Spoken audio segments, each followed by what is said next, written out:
Olá, seja muito bem-vindo. Ao longo dos últimos vídeos, nós vimos uma série de definições sobre a arquitetura do Spark, sobre os RDDs, como o Spark trabalha internamente, como os processos se relacionam. Ao longo dos próximos vídeos, vamos agora ver como isso realmente funciona na prática. Então vamos aplicar transformações, vamos aplicar ações, veremos os processos funcionando, vamos criar RDDs, vamos fazer uma série de manipulações com esses objetos. Para começar, deixa eu mostrar a você a ferramenta gráfica, ou seja, é possível você acompanhar a execução do Spark via browser. Então você primeiro precisa abrir um terminal ou um prompt de comando e executar o comando PySpark. Isso vai abrir para você o Jupyter Notebook. Aqui eu tenho o Jupyter Notebook, nós vamos trabalhar ao longo dos próximos vídeos. Uma coisa importante, ok? Se você digitar apenas Jupyter Notebook, você não está abrindo o PySpark. Você vai ter acesso apenas à linguagem Python. Para que você possa ter acesso ao Python com o Spark, você precisa digitar PySpark lá no seu prompt de comando ou no seu terminal. Okay? Uma vez que você execute o PySpark, então ele vai abrir para você o Jupyter Notebook e ainda vai te dar acesso a essa URL, localhost 2.4040. Então basta você abrir a URL no browser e você então consegue visualizar os jobs que foram executados, por exemplo. Cada operação que você executa no Spark, ele pode ser um job, pode ser um trabalho que vai seguir todo aquele fluxo que eu mostrei para você ao longo dos últimos vídeos. Então, por exemplo, tem aqui uma série de jobs que foram executados já na minha máquina. Vamos ver aqui o job de count. Então, vou clicar aqui no job. Veja que ele tem algumas informações sobre esse job. Posso clicar aqui em detalhes e ele mostra exatamente as operações que foram executadas, os comandos internos que ele executou. Eu posso ainda clicar no Event Timeline para ver quanto tempo aquele job durou, qual foi o tempo de execução do job. Posso ainda visualizar uma série de outras informações específicas sobre esse job. Essas informações normalmente você vai encontrar nos stages. Por quê?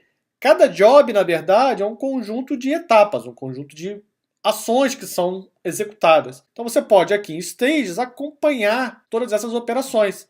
Vamos clicar em uma aqui, Reduce by Key. Então veja que eu tenho uma ação que foi executada com sucesso. O processo que disparou essa tarefa foi um processo do Spark Driver, ou seja, um comando que eu executei lá no Jupyter Notebook. Então eu tenho aqui as tarefas que foram executadas, tenho aqui os processos de executor, foram os processos disparados no momento que enviamos um job. Tenho aqui todas as métricas de execução desse processo. Veja que eu consigo visualizar cada uma das etapas que foram realizadas ao longo desse job. Então, a carga do arquivo CSV, na sequência, a transformação daquele arquivo em pare chave-valor. Você consegue ainda adicionar algumas métricas. Veja que eu já adicionei aqui métricas para que você possa avaliar a performance. Imagine que você estivesse executando o Spark num cluster. Então, você poderia perfeitamente acompanhar a execução e ver a performance dos seus processos de análise. E podemos ainda clicar no Event Timeline. O Event Timeline mostra quanto tempo durou cada uma das fases dentro do nosso processo, dentro do nosso job. É claro que essas ferramentas são muito básicas para que você possa monitorar o Spark, mas claro, são também um ponto de partida. Okay? Aqui em Storage nós não temos nada, porque não estou conectado no HDFS, eu não estou conectado no cluster. Nossa carga de dados se deu através de arquivos CSV. Tem informações sobre o ambiente, todas as informações relacionadas à versão do Java, à versão do Python. E tenho aqui os processos executors. Lembra que eu mostrei para você ao longo dos últimos vídeos? Então, nós temos o Spark Driver, que conecta com o Spark Context, que então envia um job para o worker, e uma vez que o job é enviado, processos de executors são iniciados. E cada um desses processos vão executar uma ou mais tarefas. E essas tarefas são seus processos de análise de dados. Então, é basicamente como funciona o Apache Spark. Okay?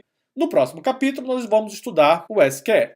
Então, depois que você estiver iniciado o seu PySpark, que você estiver executando operações aqui no Jupyter Notebook, acesse a URL de monitoramento e acompanhe a execução desses jobs. Deixa eu mostrar também para você o diretório onde o Spark está instalado. No começo do vídeo, nós revisamos a instalação. Então, você tem uma pastinha Spark, que pode estar no /opt, como aqui no meu exemplo, ou pode estar no c:/Spark. Já tem as variáveis de ambiente devidamente configuradas, então você já está apto a utilizar o Spark localmente. No diretório do Spark, você vai encontrar, por exemplo, a pastinha bin. onde nós temos os executáveis. Então, temos aqui, por exemplo, o PySpark, que a gente executa lá pelo prompt de comando ou pelo terminal. Assim como nós temos o Spark R, temos o Spark Shell e temos ainda o Spark Submit. Esse Spark Submit é que nos permite chamar uma aplicação que você constrói para o Spark. Por exemplo, você pode criar todo um script em Python, salvar isso no arquivo .py e executar diretamente com o Spark Submit. Você não precisa, obviamente, usar apenas o Jupyter Notebook. Você pode criar uma aplicação e dispará-la direto através do Spark Submit. E o que é essa aplicação? Nada mais é do que você criar uma RDD, trazer dados do HDFS, trazer dados de um banco relacional, criar suas etapas de processamento e colocar isso para a execução no cluster. Exatamente isso que é uma aplicação Spark. Ok? Temos ainda os outros diretórios, mas o mais importante aqui para nós nesse momento é o diretório conf. Esse diretório possui alguns arquivos com extensão .template, ou seja, são arquivos que você pode utilizar, são arquivos padrões, e para que você possa realmente utilizar o arquivo, você precisa tirar o .template. Então veja o que eu fiz aqui. No log4j.properties, eu tirei o .templates. Agora o arquivo virou um arquivo .properties. Quem conhece um pouquinho de Java sabe que todas as aplicações Java, elas normalmente possuem arquivos .properties, que são arquivos de propriedades, arquivos de parâmetros, são arquivos texto, na verdade.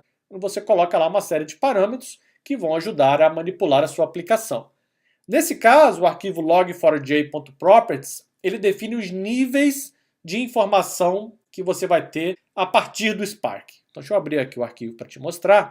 Então, esse aqui é o arquivo log4j.properties. E eu fiz algumas alterações aqui no meu arquivo local. Fique livre para fazer ou não no seu arquivo. O que eu fiz? Todos os níveis de erro eu defini apenas como error. Ou seja, eu não quero que o Spark me mande informação do tipo info. Você deve estar vendo aí no seu arquivo parâmetros definidos com info. O que é isso?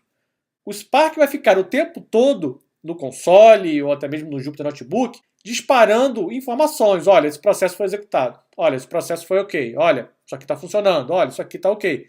Eu considero que isso gera um pouco de overhead. Nós já temos bastante trabalho a fazer, então não preciso que o Spark fique o tempo inteiro me avisando que algo funcionou. Então eu tirei o info, substituí pelo error. Error, claro, eu preciso ser informado.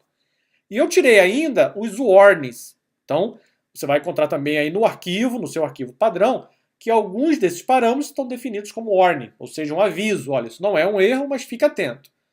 No meu caso, eu também removi. Eu quero apenas que o Spark me avise se eu tiver algum erro. Erro, claro, não pode ocorrer, a gente precisa resolver. Mas se tiver um warning ou um info, ok, para mim isso não é uma informação relevante para o trabalho que estamos realizando nesse momento.